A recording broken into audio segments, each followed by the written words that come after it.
Welcome to the 49ers You've Got Mail podcast presented by Manscaped. My guest today is defensive back Jimmie Ward. Jimmie, thanks for stopping by. Love it. I'm happy I'm stopping by. Let's talk. All right, so Jimmie, we're headed into the holiday season.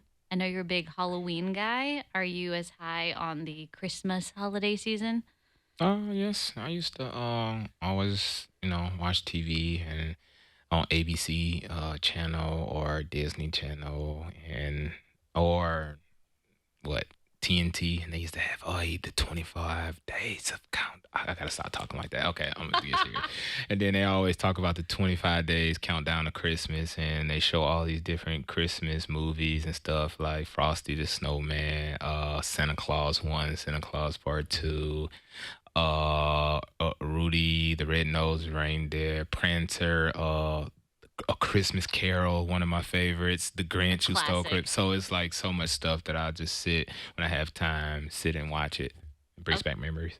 All right, so a lot of the players have talked about the gift exchanges, the infamous gift exchanges. Do the defensive backs do something similar? Yeah, so we draw a name out of a hat, and everybody we have a limit. And well, I'm saying you don't have to have a limit, but obviously we put a cap on it. Okay. And we try to surprise somebody and get them a nice gift. All right, so this is one of our fan questions. Manny from Pico Rivera wanted to know what is the best and worst of the Secret Santa gifts you've ever received? Um, I try. I wouldn't say anything is bad because it's always the thought that counts. So I really appreciate any gift that I get. Like that? Yeah, because it's Christmas. It's about giving. But the best one that I ever had was from Antoine Baudet. He got me some first time I ever had like some Saint Laurent designer. I didn't know what it was. He got me like a shirt and some shoes. I didn't even know what Saint Laurent was, and ever since then I've been shopping there. It's pretty dope. I was about to say, I'm surprised because you are a very fashionable guy these days. Oh yeah, I stepped my game up. Like when I first got in the league, I wasn't really thinking about the outfits and stuff, and T wasn't snapping it up. It wasn't snapping pictures of me like that when I first got here. But now it's different. So I'm trying to look good. T, you just got called out on the You've Got Mail podcast. T, you my boy, you my boy, T. So can you talk about, so you've been the longest tenured 49ers player, talking about fashion. How have you seen your fashion evolve year 1 to year 9? I started to mix it up. I'm not going to the store and dressing like a mannequin. So, I'm throwing my own flavor in there. And just really paying attention a little bit to like the fashion. Every now and then, the fashion changes, and it's kind of like keeping up with the Joneses. And then sometimes I spend a little money on some expensive clothes, and sometimes I find some cheap clothes that look good. I'm an athlete. I do Fake it work till you out. make it, yeah. You know what I'm saying? I do Yeah. work out, so it's not about the clothes. It's about the person and just how you wear it.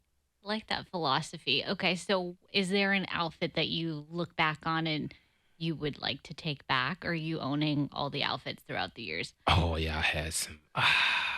Yeah. If you can pull up all those pictures, it was some man. Yeah, it was rough. I look rough, but I don't know. Like I said, it's not about the clothes; it's about the person. So if I felt like I look good at that time, then I look good. Don't matter what nobody else cares. Somebody else would be like, oh, it's disgusting. But to me, it's like, oh yeah, I'm hot today. I look good. You've made that switch from corner to nickel before, so a pretty smooth transition this time around, or was there some growing pains again? Oh, it's always growing pains when you haven't been in a position in a while. It was tough with having a cast on. That was the toughest part about it. Yeah, but you've looked right at home the past couple games. You've had some big plays there. Yeah, cause it's sink or swim, You're and swimming. You're swimming. I'm a shark. I don't have a choice. Like I was born in adversity. I was born to persevere through this. Like it's not the first time that I had to deal with adversity. Been dealing with that since I've been a young boy, and I didn't even realize that I was dealing with adversity. It was just a way of life. I like that. Well, looking ahead to Miami, lots of familiar faces on that side of the ball. Does it make it easier to game plan and execute defensively when you know the personnel so closely? Uh, I would say yeah, but at the end of the day, the players makes the plays. You know what I'm saying? So it's all gonna come down to who can execute better and longer, and who can make the most plays. So, and I think that's what it comes down to. Like they probably gonna run a lot of familiar plays, but at the same time, they got some guys in that spot and that move a little different from our guys. We got guys in that spot that move a little different and play a little bit different than their guys. So, it's a different body type, but maybe some of the same routes and this and that. And then it just depends on precision, going out there and doing it right longer. Defense is coming off a fourth straight game without allowing a point in the second half. I know we've talked to a lot of guys up to this point. You guys take a lot of pride in that. How much pride do you take in that streak? Oh man, that's cool. I'm not really thinking too much about it. I know how this league is. I've been around for a long time. They build you up to break you down. So I'm not really focused on that. I just want to keep winning. Like I don't care if they end up scoring a point or what. As long as we got come off, come home with the win each game, I'm happy. All right, Jimmy, off the field, when you're not totally zeroed in on football, I've been told you are a pretty good chef. Can you tell us about that? Oh, they told you I be cooking? Yeah, I cook. I cook a lot of What's your different stuff. specialty? I make a lot of different stuff. I like making different pasta dishes. Obviously, I'm a big pasta guy. I'm eating pasta. I eat pasta every day. Obviously, and who doesn't know how to make good breakfast food? Obviously, You'd be pancakes. surprised. Oh, yeah. All you gotta do is anybody can make waffles. Just get you a waffle mixer. Anybody can make pancakes. Just get you. But I'm just saying, I get the pan, put the oil. Sometimes I use the butter. Depends on what type of butter it is, and throw it a little, and then I'll be making it perfect too. You gotta always gotta keep cleaning off the pot. If you using like just a non-stick pan, you gotta keep every time you make a pancake, you gotta clean it out and respray it because if you try to make like two or three pancakes, it'll get too black at the bottom. You So got to you give gotta make each sure it's one its clean. attention. Yeah. So it's a technique. I got some dishes down packed, but pasta, pancakes, waffle, eggs, omelets. Obviously I know how to cook chicken, grill, bake. Steaks, I know how to grill it. I know how to put it in the oven. What else? Fish, I know how to cook salmon. Sounds like all of it. Yeah, and side dishes, of course. I could get better at the seafood. I mean, not the seafood thing, but more soul food. I can get better at that, as in like the collard greens and stuff like that. Like I Haven't can, perfected the recipe yet. yeah, I can do the seasoning part, but it's just like you got to really clean that type of stuff good. And uh, oh, I thought it went out, but yeah, I'm pretty good. I can make a few nice dishes. So you've had significant time here in the Bay. Do you have go-to spots where you like to eat? I can't wait till they open up that Mastro's. Is it open? I heard it's supposed to open in Isn't it December sometime. open? Is it Oh, not so open I, yet? heard- I heard it's supposed to I open up think I've in had. December. So maybe Okay. it's open now, Okay, counting down to Mastro's. Anything else? huh? Oh, they built a Shake Shack in the mall. I love Shake Shack. That may be like my favorite place. The only reason I like Shake Shack so much because I love cheese fries. So and they had the cheese fries there. So I have heard about the cheese fries. and the burgers, just the buns that they use is so soft, buttery. So better than In and Out? The Oh, storied debate.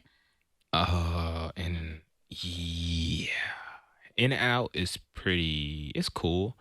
It's just cool. The fries are fresh, I guess. They always say that, and Yeah, you don't know they're they're fake. freshly sliced. Yeah, and it's real potatoes. So Uh, I know you're a Wisconsin guy. mhm. What is it Culver's? Is that's like kind of a famous, is that burger chain in In Wisconsin? Wisconsin, Yeah, Culver's. Aren't they known for like their custard?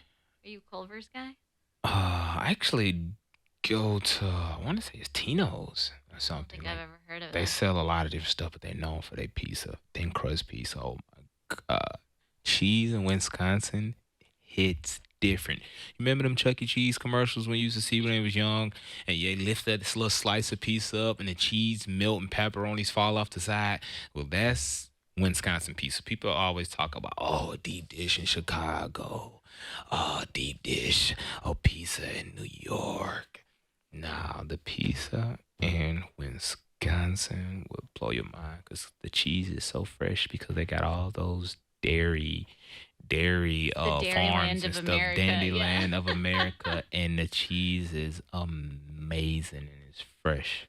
So I didn't know this about you until not too long ago. You're from Racine. Yes, from Racine. So how long did you spend there? Because you also went to high school in Alabama, correct? In Mobile. Yes, only like 4 years.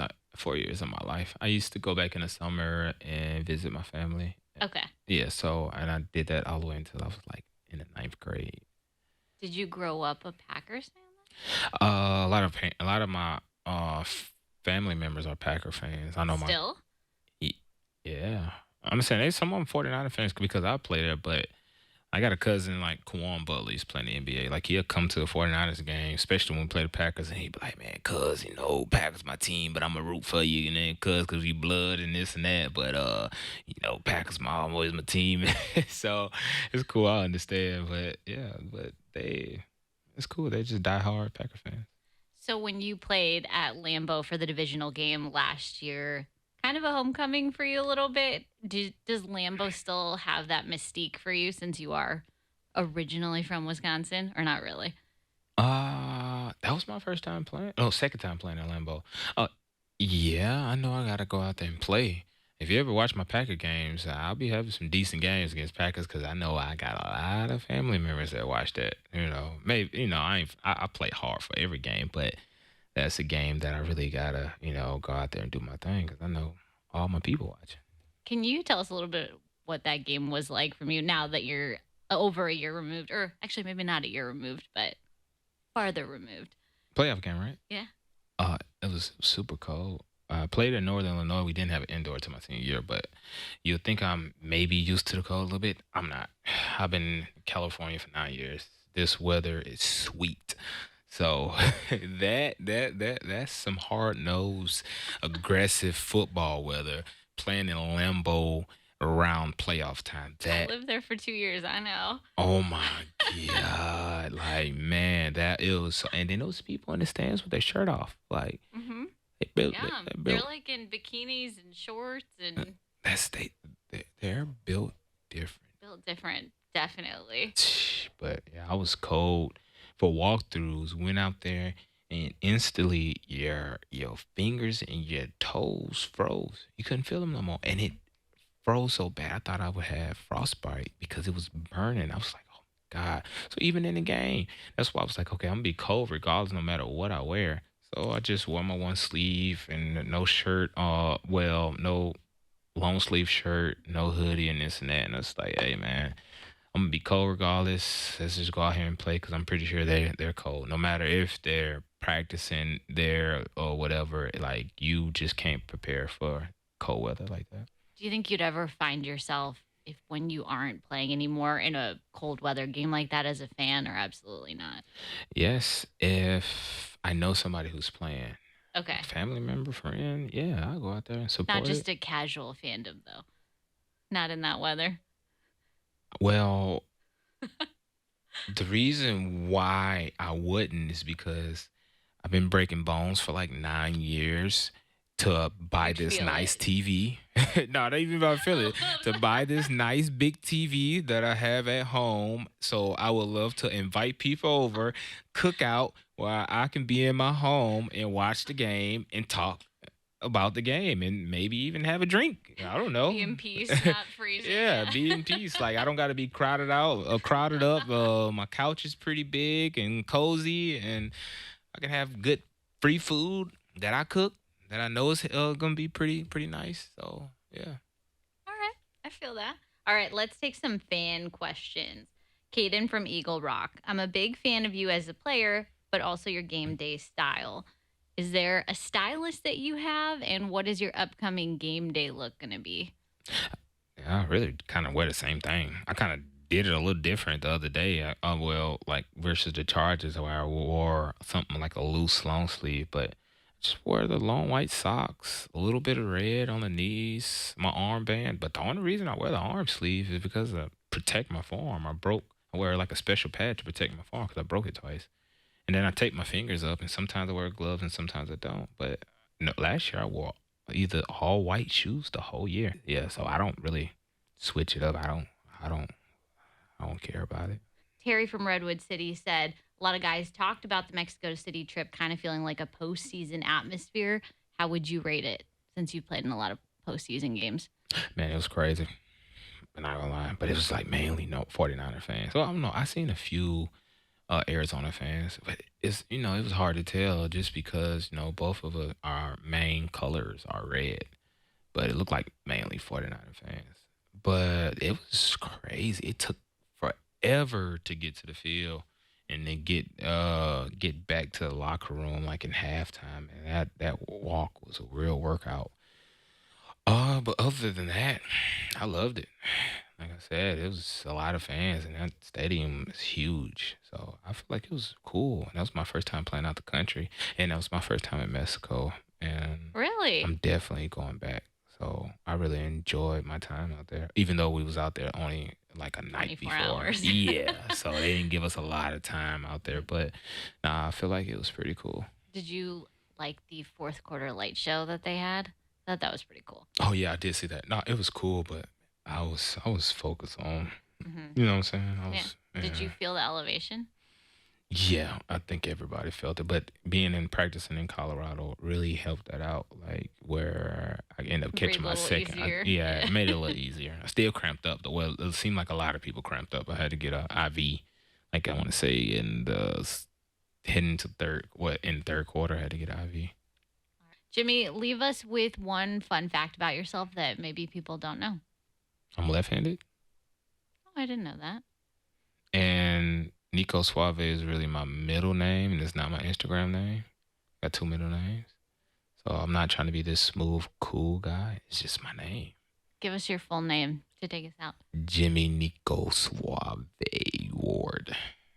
All right, that's a wrap from Jimmie Ward. Thanks for tuning in to 49ers You've Got Mail presented by Manscaped. To be featured in the next episode, submit your questions to 49ers.com/mailbag. And don't forget to subscribe to our podcast and on Apple Podcasts and Spotify so you can be the first to listen to our latest episodes. Bye, guys.